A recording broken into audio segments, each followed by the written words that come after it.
Assalamualaikum warahmatullahi wabarakatuh. Saya Yulintan Syakina dari PMT 6C. Di sini saya akan menjelaskan perkembangan komponen software. Yang pertama adalah perkembangan software.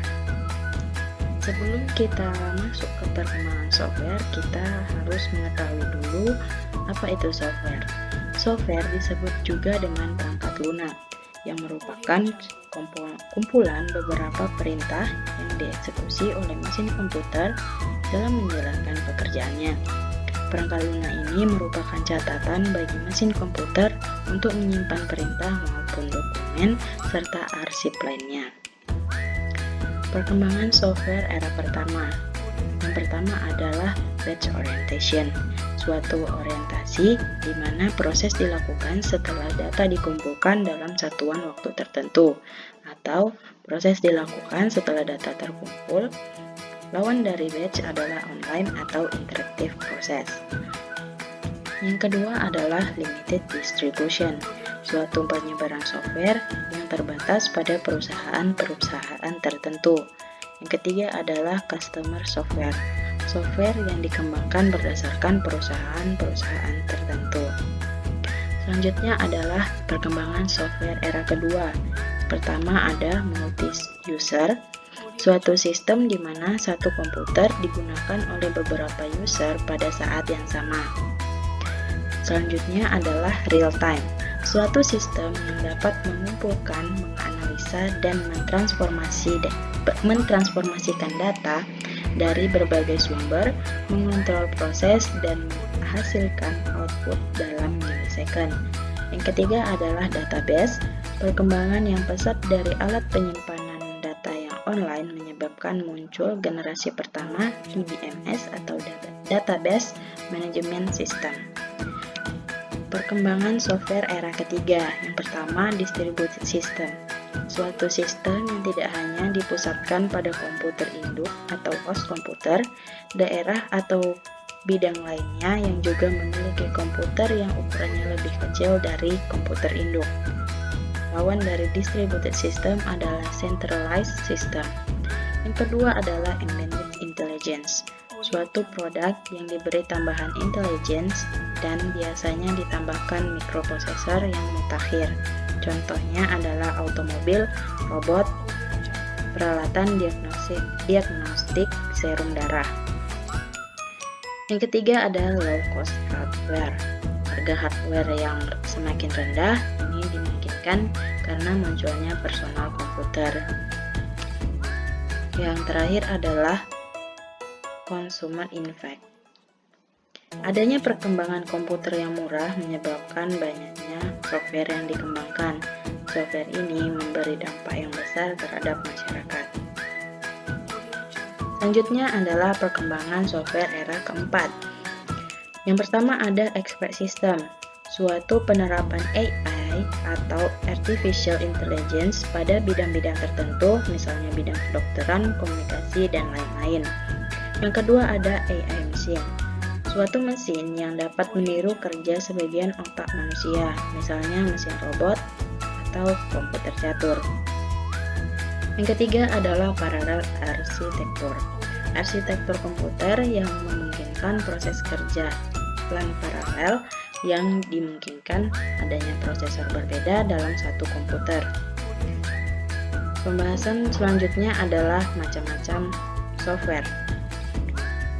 Yang pertama ada sistem operasi. Sistem operasi merupakan bagian dari perangkat lunak yang berfungsi sebagai penghubung antara komponen hardware atau perangkat keras dengan aplikasi yang dijalankan di atasnya.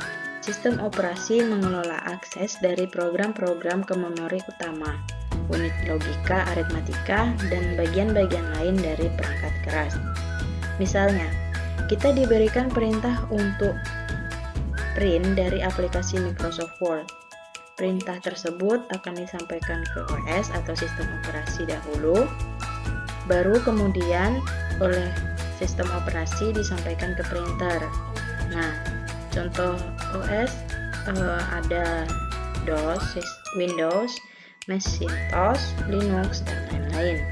Setiap masing-masing OS atau sistem operasi mempunyai kelebihan dan kekurangan. Namun saat ini sistem operasi Windows masih paling banyak digunakan oleh masyarakat karena kemudahan dalam mengoperasikan dan perawatan. Selanjutnya ada aplikasi atau program. Aplikasi dapat dibagi menjadi beberapa macam berdasarkan fungsinya. Yang pertama ada pengolah kata.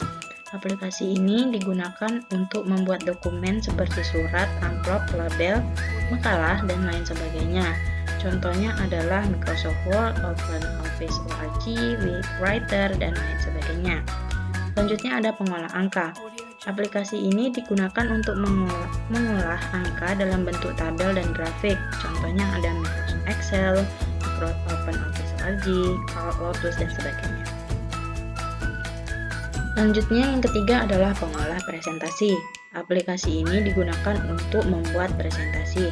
Contohnya ada Microsoft PowerPoint, OpenOffice Org, Impress, Macromedia Flash MX, dan sebagainya.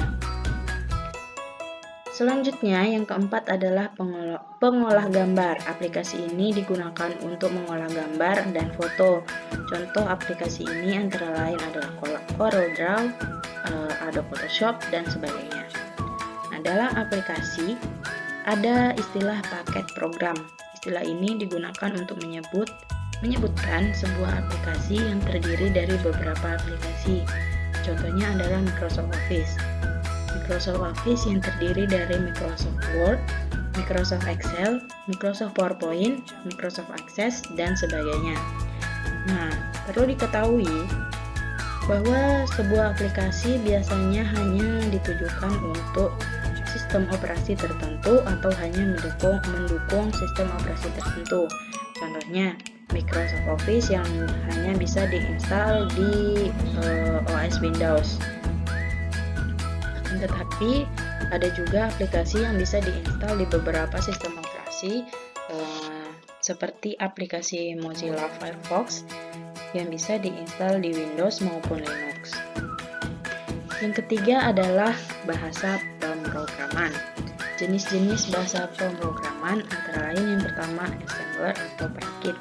Merupakan program yang digunakan untuk menerjemahkan program aplikasi yang ditulis dengan bahasa rakitan atau bahasa pemrograman simbolik menjadi bahasa mesin. Dengan bahasa simbolik, masing-masing kode operasi mesin tidak ditulis dengan bentuk bilangan biner tetapi dengan suatu kode simbolik tertentu yang disebut dengan mnemonic. Yang kedua ada compiler, menerjemahkan setiap instruksi di dalam suatu program sekaligus sama dengan assembler dan menghasilkan dengan program objek yang selanjutnya di-link sehingga menghasilkan file exe. Selanjutnya ada interpreter, menerjemahkan instruksi satu persatu dan langsung diproses sebelum komputer membaca instruksi selanjutnya, sehingga tidak dihasilkan program objek maupun file exe. Selanjutnya adalah fungsi software. Fungsi software yang pertama adalah software menyediakan fungsi dasar untuk kebutuhan komputer yang dapat dibagi menjadi sistem operasi atau sistem pendukung. Yang kedua adalah software berfungsi untuk mengatur berbagai hardware untuk bekerja secara bersama-sama. Yang ketiga, sebagai penghubung antara software-software yang lain dengan hardware. Yang keempat, sebagai penerjemah terhadap software-software lain dalam setiap instruksi-instruksi ke dalam bahasa mesin sehingga dapat diterima oleh hardware. Yang terakhir adalah mengidentifikasi program. Sekian dari saya. Apabila ada kesalahan saya mohon maaf. Assalamualaikum warahmatullahi wabarakatuh.